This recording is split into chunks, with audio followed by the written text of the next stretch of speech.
नमस्कार. आपण पाहत आहात जनसमूह न्यूज. शालेय विद्यार्थ्यांच्या हितासाठी पोलीस दादा, पोलीस ताई सदैव तत्पर.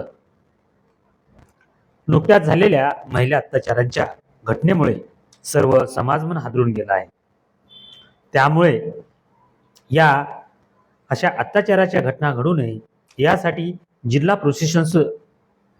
पोलीस प्रशासन सुद्धा जागृत झालं असून अशा गैरप्रकारांना आळा घालण्यासाठी पुढाकार घेतला. पुढाकार घेतल्यानंतर शेगाव शहरचे विद्यमान ठाणेदार नितीन पाटील यांनी पोलीस दादा आणि पोलीस ताईचा प्रयोग शेगाव शहरामध्ये राबविला असून याकरिता विशेष मोहीमच राबविली आहे. शेगाव शहर परिसरातील शाळा महाविद्यालय यांना प्रत्यक्ष भेटी देऊन मुलांमुलींवर होत असलेले अत्याचार रोखण्यासाठी मुलांनी पोलीस दादांशी तर मुलींनी पोलीस ताईंशी संपर्क साधावा. या बाबतीत पोलीस प्रशासन नक्कीच गुप्तता पाळणार असल्याचे आवाहन त्यांनी केले आहे. जनसमूह न्यूज, विशाल असोलकर, शेगाव.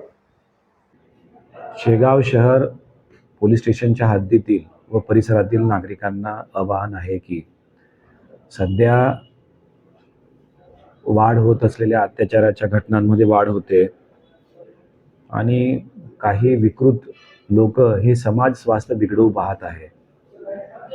ह्या सर्वांना आळा बसावा, प्रतिबंध व्हावा या दृष्टिकोनातून शेगाव शहर पोलीस स्टेशनकडून एक पोलीस दीदी आणि पोलीस ताई असा एक उपक्रम राबवला गेला आहे. यामध्ये आपण पाहतो की लहान मुले किंवा कॉलेजची मुले, लहान मुले हे आपला अनुभव इतरांना सांगत नाही. वाईट अनुभव आला की शक्यतो ते कुणाशी बोलत नाही.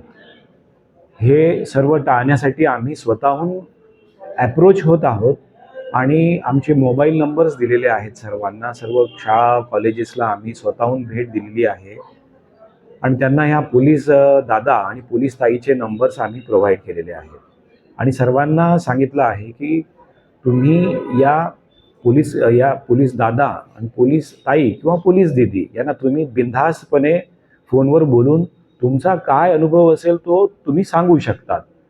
तुम्हाला निनावी सांगायचं असेल, निनावी पण कॉल करू शकतात. तुमचं नाव गुपित ठेवलं जाईल आणि जो कोणी असेल गुन्हेगार त्याच्यावर 100% कारवाई केल्या जाईल. धन्यवाद.